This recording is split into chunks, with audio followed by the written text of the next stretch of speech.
우선 오늘 얘기 시작 전에 감사 인사 먼저 드립니다. 벌써 구독자 2만 명이 넘었네요. 언빌리버블. 정말 정말 감사드립니다. 해마다 연말이면 저희 가족은 모여서 다음의 목표를 공유하는데요. 저는 올해 목표가 구독자 5천 명이었어요. 저희 애가 수능 만점자도 아니고 내신도 1점 뭐 극초반대도 아니거든요. 그냥 서울 변두리에서 사교육은 적게 받고 서울대를 갔으니 그 경험을 들려드리고 싶었던 거라 기대도 안 했거든요. 그런데 벌써 구독자 2만 명이 넘었고 유료 광고 협업 요청도 주셨어요. 출간 제의도 여러 곳에서 받았고요. 물론 아직은 다 마다했습니다.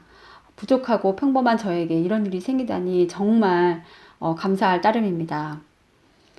구독자가 늘고 기쁘긴 한데도 그런데 한편으론 살짝 두렵고 걱정도 돼요. 이게 온전히 제 이야기라면 저만 욕먹고 상관이 없는데 아이들과 연관된 이야기라서 그런 거겠죠. 다 좋은 얘기만 하시는 건 아니고 어린이를 잡는다고 반대 의견도 많으니까요.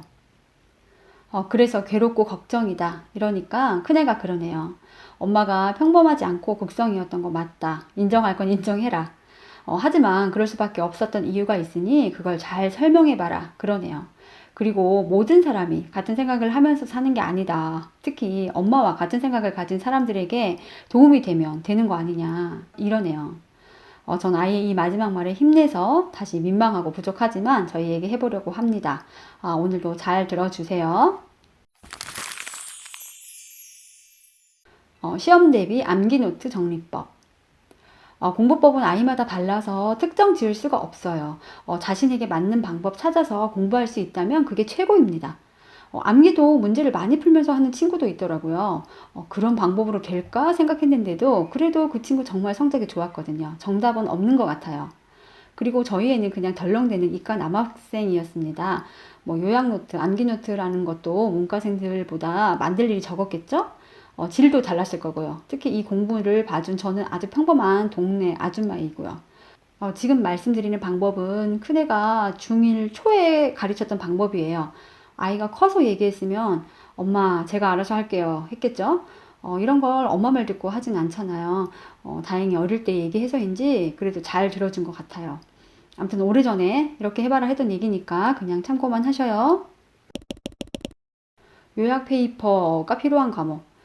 저희에는 사회과학, 한국사, 기타 과목만 필요할 때 만들었고 국영수는 굳이 만들지 않았어요. 국어는 책으로 단거나 하는 게 더 좋죠. 전체를 녹여서 흡수해야지 뭐 저거 외울 게 아닌 것 같고요. 뭐 일부는 저거 외웠을지 모르겠지만요. 그러니까 시험 범위의 암기량이 많을 때 이렇게 해보셔요. 요약 페이퍼 만들기. 전체를 여러 번 읽는다. 최소 5번. 내신의 장점은 대체로 범위가 있다는 거죠. 양이 정해져 있다는 게 얼마나 다행인가요? 그러니까 3, 4주 전부터 책을 여러 번 읽어둡니다. 뭐 수학이나 다른 과목 할 때도 간단히라도 읽어줍니다. 이때는 시험 진도가 다 나가지도 않았을 거예요. 그래도 전체를 다 읽어가면 이해합니다. 그러면 뒷부분은 자연스럽게 예습도 되니까요. 읽는 건 뭐 사실 그리 오래 걸리지 않아요. 그래도 회를 거듭할수록 이해되는 건 다를 겁니다. 제대로 읽지도 않고 바로 노트 정리 시작하는 친구들이 있어요. 이러면 앞부분은 노트량이 엄청 많다가 뒷부분은 힘들어서 간단히 적고 넘어가게 됩니다. 공부를 장님이 코끼리 다리 만지듯이 하면 안 돼요. 우리가 영어 단어 외울 때 A로 시작하는 단어만 매번 많이 외우는 것처럼요. 그러니까 무조건 전체를 여러 번 읽어줍니다. 읽을 때 중요한 것은 그 책 안에 그래프나 표, 지도를 같이 열심히 봐야 합니다. 시험이 꼭 이렇게 지도나 표에서 나오는데 글만 많이 읽는 애들은 여러 번 봐도 이걸 틀려요. 지도, 그래프, 표 더 열심히 보도록 주의 주시고요. 목차를 적고 암기한다. 저는 목차를 엄청 중요시하면서 공부를 시켰어요. 이거는 암기 과목에만 국한된 문제가 아니고 수학도 그렇고 전 과목에서 어떤 공부를 할 때도 중요한 거죠. 도대체 뭘 하고 있는지, 지금 어디쯤 진행하고 있는지가 그 목차가 기준이 되어줍니다. 전체적으로 큰 가지를 머릿속에 확실히 넣어둬야 균형 있는 공부를 할 수가 있어요. 그래야 어디가 어딘지, 얼마나 중요한지 충분히 알고 공부할 수 있습니다. 종이에 적어가면서 하든 어떻게든 목차 먼저 암기하도록 해주세요. 내 식대로 암기할 것만 정리한다. 책의 내용을 여러 번 읽고 목차까지 머릿속에 들어있으면 이제 암기 노트를 만듭니다. 이때 책의 내용이나 문제집 내용을 그대로 적으면 안 돼요. 그러면 시간 낭비입니다. 보통 읽은 내용은 자신의 단어로 설명 정리해서 간단히 적는 거죠. 암기 노트의 내용이 너무 많으면 외울 것도 많고 책과 이원화되면서 더 힘들어져요. 정말 중요한 내용만, 특히 암기가 어려운 부분만 정리합니다. 글자를 너무 크지 않게 하면서 저희 애는 A4 반 접어서 빼곡히 적더라고요. 그리고 정리를 할 때 외우면서 적습니다. 다 정리하고 나중에 따로 외우겠다 하면서 예쁘게 적으면 글씨 연습만 하는 거죠. 그러니까 적으면서 계속 암기해야 합니다. 색볼펜도 사용해서 머릿속에 이미지도 만들면서 외워주면 좋아요. 각 단원마다 백지 정리를 하며 암기합니다. 암기는 아이마다 방법이 다양한데 저희 애는 백지 정리를 하면서 외웠어요. 사실 흔하고 가장 기본적인 방법이죠. 다른 소소한 암기법이 있어도 기본적으로 가장 효과가 좋고 많이 사용되는 방법이라고 생각해요. A4지에 목차와 암기 노트 그 내용을 적어보는 거죠. 얼마나 암기되어 있는지. 막연하게 그냥 계속 읽다 보면 본인이 다 암기하고 있다고 착각을 해요. 막상 백지 펴놓고 적으려면 생각이 잘 안 나거든요. 처음에는 검정색으로 적고 적지 못한 부분은 확인해서 빨간색으로 적어서 채웁니다. 이렇게 단원마다 두세 번 하면 많이 외워져요. 그 후에 문제집을 풀면서 확인을 합니다.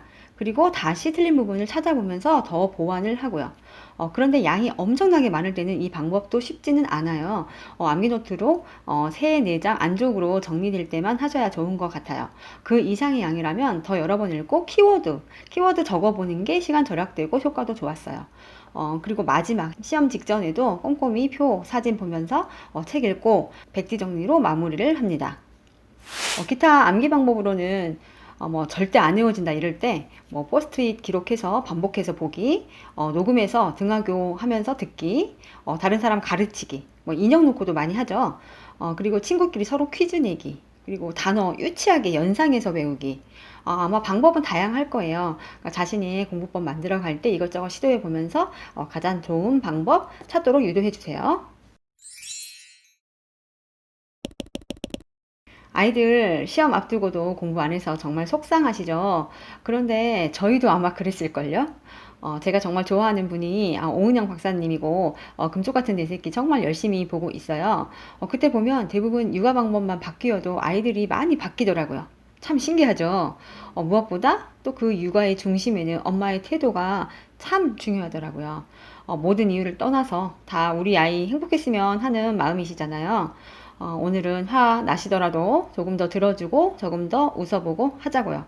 저에게 다짐하는 말입니다. 다음에 또 올게요. 안녕.